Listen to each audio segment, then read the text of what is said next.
Hello बेटा जी, कैसे हैं आप सभी। उम्मीद करता हूँ आप सभी बहुत अच्छे होंगे। जैसा कि लास्ट क्लास हमने एक कॉन्सेप्ट सीखा था, angle between two lines. Angle between two lines का फॉर्मूला क्या था, पहले तो थोड़ा सा डायग्राम से समझते हैं। अगर दो लाइंस जब आपस में एंगल बनाती हैं तो हम उस एंगल को निकाल सकते हैं, पर कब निकाल सकते हैं, जब स्लोप ऑफ फर्स्ट लाइन और स्लोप ऑफ सेकंड लाइन यानी कि m1 और m2 दोनों की वैल्यूज पता हो। तो वो फॉर्मूला होता था tan theta is equal to m1 minus m2 divide by 1 plus m1 m2। मैं उम्मीद करता हूँ कि ये वाला फॉर्मूला आप सभी को याद भी हो गया होगा और पिछली क्लासेस में आपने इस फॉर्मूले को अच्छे से अप्लाई करना भी सीख लिया होगा। क्या ये फॉर्मूला आप सभी को अच्छे से याद है? अब एक बार यस करके रिप्लाई कर दीजिए, जिससे कि सभी को सुनाई दे जाए कि हाँ आपको समझ आ चुका था ये वाला फॉर्मूला अच्छे से। Yes sir. पर बात आती है कि इस फॉर्मूले से एक ऐसी चीजों का आविष्कार हुआ है जो कि बहुत बहुत बहुत इंपॉर्टेंट है। बहुत ही ज्यादा इंपॉर्टेंट कॉन्सेप्ट है ये। If two lines are parallel, parallel बोले तो एक ही डायरेक्शन में है, एक लाइन दूसरी लाइन के पैरेलल है। तो चलो जिसके अंदर सेंस है, कॉमन सेंस है, तो प्लीज और प्लीज से वही आंसर दे कि जब दो लाइंस पैरेलल होंगी तो इनके बीच में कितना एंगल बनेगा। अगर दो लाइंस आपस में पैरेलल हैं तो इन दोनों लाइंस के बीच में कितना एंगल बनेगा। क्या ये कभी भी आपस में कट करेंगी? हैं? हाँ जी, बोलो बोलो, जल्दी बोलो। मेरी आवाज आ रही है सभी को? तो प्लीज रिप्लाई भी करिए साथ साथ, कोई भी एक जना, कि जब दो लाइंस आपस में पैरेलल होंगी तो एंगल कितना बनेगा, इन दोनों लाइंस के बीच में एंगल कितना बनेगा। अरे यार सोच क्या रहे हो, बोलो ना फटाफट। जब दो लाइंस आपस में पैरेलल होंगी तो इनके बीच में कभी एंगल बनेगा? जीरो। अक्षय ने आंसर दिया जीरो। Very good. तो जिसकी वजह से थीटा तो हो गया 0 डिग्री। तो यानी कि मैं जब दो लाइंस के बीच का एंगल जानता हूं तो टेन जीरो की वैल्यू क्या होती है, जीरो होती है। तो m1 minus M two divide by one plus M one M two जब लिखूंगा तो इससे मैं फॉर्मूला क्रिएट करके दिखा रहा हूँ। ये सारा जीरो हो गया, m1 minus M two upon one plus M one M two आ गया, ये भी जीरो में चला गया, m1 माइनस एम टू आ गया। यानी जिसको हमें याद रखना है वो अच्छे से समझ लीजिए। If two lines are parallel then slopes are equal. If two lines are parallel then slopes are equal. अगर एक लाइन दूसरी लाइन के पैरेलल होगी तो हम क्या बोलेंगे, स्लोप्स इक्वल हैं। क्या बोलेंगे, if two lines are parallel then slopes are equal. Please सभी याद कर लीजिएगा। If two lines are parallel then slopes are equal, if two lines are parallel then slopes are equal. यानी कि एग्जाम्पल के तौर पे अगर बात करी जाए, मैंने कहा एक लाइन है, इसकी स्लोप दे रखी है 5, तो L2 की स्लोप कितनी होगी बाय डिफॉल्ट, L2 की लाइन की स्लोप कितनी होगी अगर L1 is parallel to L2 है, बताओ जल्दी से। तो M स्लोप क्या होगी फाइव। इसकी, 5। यानी कि मेरे को अगर एक चीज फिर से क्वेश्चन बताना, कि मैंने अब आपको एक क्वेश्चन दिया रैंडमली, ए बी एक लाइन है 2,3 5,7, पर मैंने आपसे बोला कि मुझे सी डी की स्लोप बताओ। Find the slope of C D, find the slope of line CD where CD is parallel to, where CD line जो है वो पैरेलल है AB लाइन के। तो क्या आप CD लाइन की स्लोप बता सकते हो, जल्दी बोलो, क्या आप CD लाइन की स्लोप बता सकते हो? क्या आप CD लाइन की स्लोप बता सकते फोर हो बाई फटाफट? तो आप क्या करोगे, पहले आप m1 निकालोगे। m1 निकालने के लिए आपका प्रोसेस क्या होगा, m1 निकालने के लिए सेम प्रोसेस होगा, 7 minus three upon five minus two, तो 4/3। पर आप कैसे लिखोगे, प्रेजेंटेशन कैसे होगी, C D parallel is A B, so m1 is equal to m2। m2 अगर दूसरी लाइन की स्लोप है तो m2 बराबर क्या हो जाएगा, 4/3। ये क्लियर है, बोलो हाँ, बोलो हाँ। तो एक चीज हमेशा याद रखना, if two lines are parallel then slopes are equal. क्या मेरे साथ साथ बोलेंगे आप, if two lines are parallel then slopes are equal. if two lines are parallel then slopes are equal। अब if two lines are perpendicular, if two lines are perpendicular, perpendicular से मतलब क्या है, जैसे कि डायग्राम से L1, ये तो पैरेलल का सिंबल होता है, L1 is perpendicular to L2 है, clear, L1 is perpendicular to L2 है। तो एक चीज बताओ, ध्यान से समझना, मैं पहले तो डायरेक्ट फॉर्मूला लिख देता हूँ, m1 m2 is equal to -1 के बराबर होता है। m1 m2 is equal to किसके बराबर होता है, -1 के बराबर होता है। m1 m2 किसके बराबर होता है बेटा जी, slopes product is equal to -1 if two lines are perpendicular slopes product is equal to -1। Sir proof करके बताओ, वेरी गुड क्वेश्चन। अब एक चीज बताओ, जब मैं ये कह रहा हूँ कि एक लाइन दूसरी लाइन के परपेंडिकुलर है तो यानी थीटा कितना हो गया, मतलब एक लाइन दूसरी लाइन के परपेंडिकुलर है तो दोनों लाइंस के बीच में एंगल कितना हो गया, जल्दी बोलो। दो लाइंस अगर एक दूसरे के परपेंडिकुलर तो एंगल कितना हो गया, थीटा कितना हो गया, जल्दी जल्दी बोलो। 180 डिग्री। अरे परपेंडिकुलर बोल रहा हूँ यार, 90। परपेंडिकुलर। कैसी बात कर दी यार, यार कैसी बात कर दी तूने, तुमने तो मैथ्स ही पलट दी थी देर में।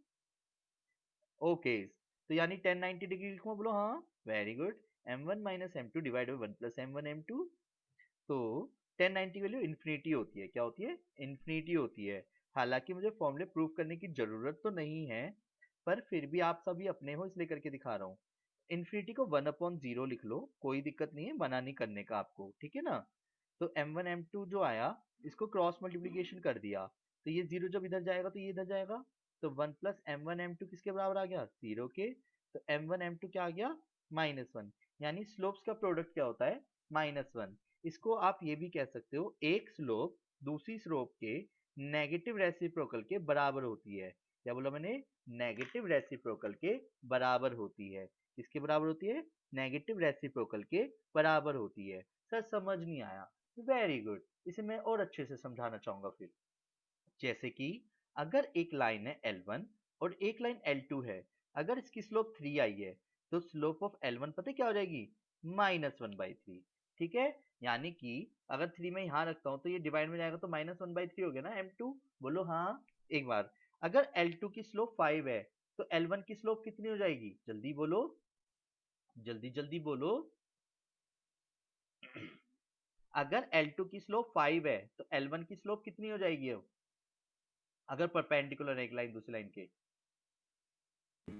-1/5। वेरी गुड दीदी, थैंक यू, कोई तो रिप्लाई करना भी नहीं चाह रहा। दोबारा से समझते हैं, मैं यहाँ पे लेफ्ट हैंड साइड पे खाली जगह जो दिख रही है उसमें पूछूंगा। एक लाइन है दूसरी लाइन है, L1 की जो स्लोप है और एक L2 की, M1 जो दे रखी है सपोज हमारे को 7/2 दे रखी है, तो L2 की स्लोप क्या होगी, सोच के बोलो, जल्दी से बोलना। तो रेसिप्रोकल करके नेगेटिव लगाना है आपको, बताओ क्या आएगी, -2/7। क्लियर, पहले पलट दो ऐसे करके फिर नेगेटिव लगा देना। क्लियर, इसे समझते हैं कैसे, m1 m2 इक्वल टू -1 होता है। m अगर m1 7/2 है तो m2 निकालने के लिए क्या करूंगा, -2/7 हो गई ना, बोलो हाँ, बोलो हाँ। दोबारा यस। से समझते हैं अगेन। अगर मैंने बोला एक लाइन, चलो दिमाग हो तो निकालना वरना मत निकालना, ठीक है ना, देखो कोई जोर जबरदस्ती तो है नहीं। अगर मैंने आपसे कहा एक ए बी एक लाइन है, 3,2 5, -4 और आपको स्लोप ऑफ सी डी बतानी है, दिख रहा है, डायग्राम दिख रहा है, आपको स्लोप ऑफ सी डी बतानी है। Slope of C D, slope of line C D बतानी है। C D is perpendicular to A B है। चलो फटाफट बताओ, चलो दिमाग है तो करना, नहीं तो मत करना, ठीक है। क्या आप सभी तैयार है, बोलो हाँ। अब आपको ए बी की स्लोप निकालनी पड़ेगी, रेसिप्रोकल करके नेगेटिव लगाना पड़ेगा, तो वो स्लोप ऑफ सी डी कहलाएगी। निकाल के बताओ जल्दी से किसका आंसर आया है, देखते हैं। जल्दी जल्दी सर बताओ। 1/3। इब्रा दीदी स्लोप ऑफ सी डी बोल रहे हो या ए बी बोल रहे हो, CD। सी डी की स्लोप दीदी 1/3 बोल रही है, जरा जल्दी से चेक करो क्या दीदी सही बोल रही है। Yes sir. आर्यन भैया ने दीदी की बातों पे मोहर लगाया, देखते एक बार क्या सही है दीदी। चलिए, तो मैं अपनी राइटिंग में सभी को ब्लू पेन से करके दिखा रहा हूँ जिससे कि ये ब्लैक पेन से लिखी हुई चीज बिल्कुल अलग रहे। अगर मैं आपसे ये कहता स्लोप ऑफ ए बी निकालो, जिसे मैं नाम देता हूँ सपोज m1, तो आप ए बी स्लोप निकालने के लिए -4 -2 अपॉन 5 -3 करते, -6/2 यानी ये 3 आता माइनस के, है ना। पर जब मैं अगर लिखता m1 m2 is equal to -1 के बराबर, तो m2 हो जाता माइनस के 1/m1, यानी कि -1/-3। तो सॉल्व करके कितना आया आंसर, 1/3। क्लियर है, दिख रहा है सभी को 1/3 कैसा है। Yes sir. सबको समझ आ गया कैसे करेंगे? आया बोलो, जल्दी जल्दी बोलते क्यों नहीं? आया आया आया आया आया, बोलो आया। यस सर, आ गया।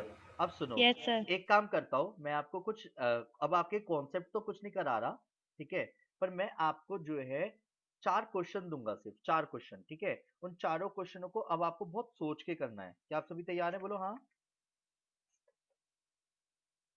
जल्दी बोलो, जल्दी यस। बोलो। चलिए, तो स्क्रीन पे मैं थोड़ी सी स्क्रीन को बड़ा कर देता हूँ आपके लिए, खाली पेज आपके सामने बिल्कुल अलग दिखता रहेगा। अरे हम्म,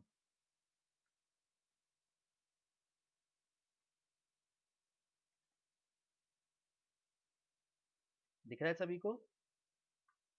चलिए, पहला क्वेश्चन, डायग्राम थोड़ा छोटा बनाऊंगा, समझने की कोशिश करना। ये L1 लाइन है, ये L2 लाइन है, ठीक है। एक पॉइंट दिया है L1 का 5, -2 A कोऑर्डिनेट, B कोऑर्डिनेट दिया है 3, 7। स्लोप ऑफ L2 बताओ जल्दी से, है ना, पहला क्वेश्चन। दूसरा क्वेश्चन है, L L1 एक लाइन है, L2 एक लाइन है, स्लोप ऑफ L2 ही बताना है सब में आपको, ठीक है। इसकी स्लोप में 2 पॉइंट दे दिए, 7, 2, 5, 6, 5, 6, और आपको इसकी स्लोप बतानी है, ठीक है। तीसरा क्वेश्चन है,